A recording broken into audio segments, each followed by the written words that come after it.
आप सभी को मेरा प्रणाम। आप सभी का स्वागत है मेरे चैनल ईश्वर के रहस्य में।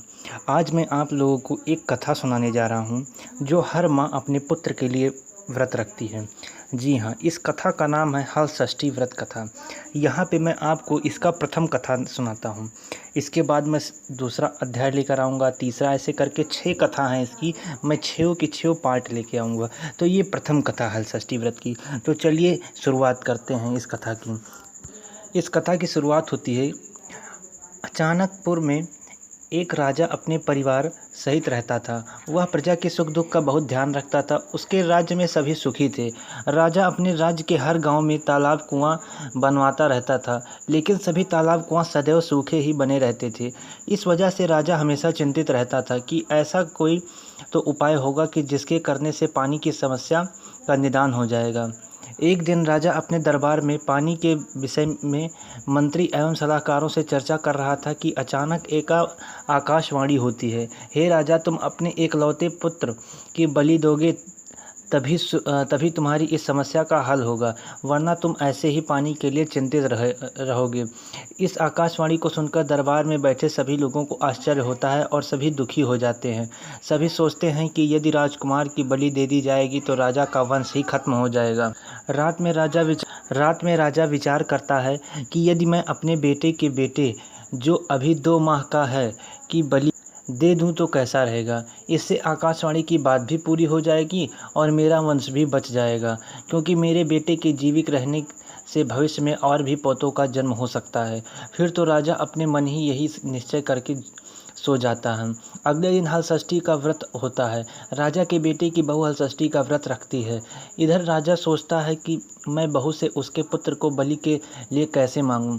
कोई माँ अपने पुत्र को बलि के लिए कैसे दे सकती है, वो भी आज के दिन, जबकि माताओं अपने पुत्र के सुख सौभाग्य की कामना के लिए व्रत कर रही हैं।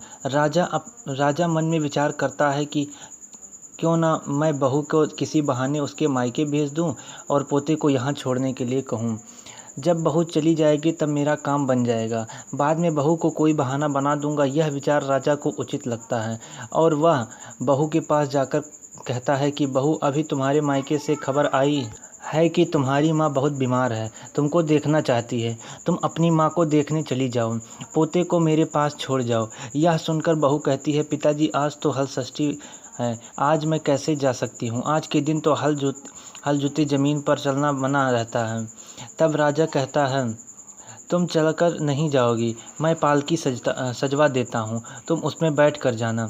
बहू के जाते ही राजा अपने पोते को सागर के पास ले जाकर बलि चढ़ा देता है। उसके बाद उसे आत्मग्लानि होती है कि वह अपनी बहू से क्या कहेगा। उधर बहू जब अपने मायके पहुँचती है तो सभी महिलाएं हल षष्ठी पूजा करने की तैयारी कर रही होती हैं। उसकी माँ भी पूजा करने को तैयार बैठी होती है। अपनी माँ को स्वस्थ देखकर बहू को बहुत खुशी होती है, लेकिन आश्चर्य भी होता है कि ससुर जी ने ऐसा क्यों कहा। उसके बाद सभी मिलकर हल षष्ठी देवी की पूजा करते हैं। बहू भी पूजा करके व्रत का पारण कर कहारों के साथ वापस आती है। रास्ते में वह कहारों को कहती है, हमारे ससुर जी ने जो सागर बनवाए हैं उसी तरह से लेकर चलना। मैं सागर में हाथ मुंह धोकर ही घर जाऊंगी।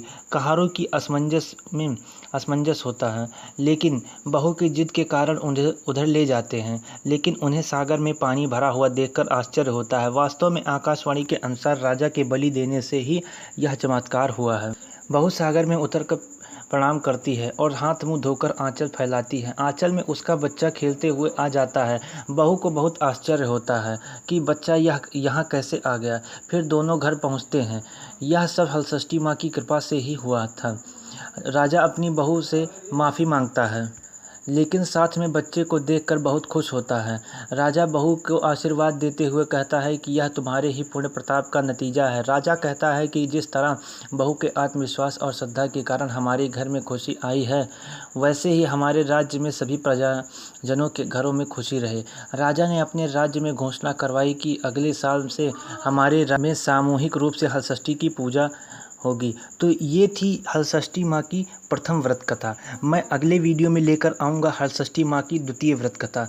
तब तक के लिए हमारे चैनल ईश्वर के रहस्य को सब्सक्राइब करें और ज़्यादा से ज़्यादा शेयर करें, क्योंकि हर माँओं तक ये कथा पहुँचनी चाहिए। तब तक के लिए मेरा प्रणाम।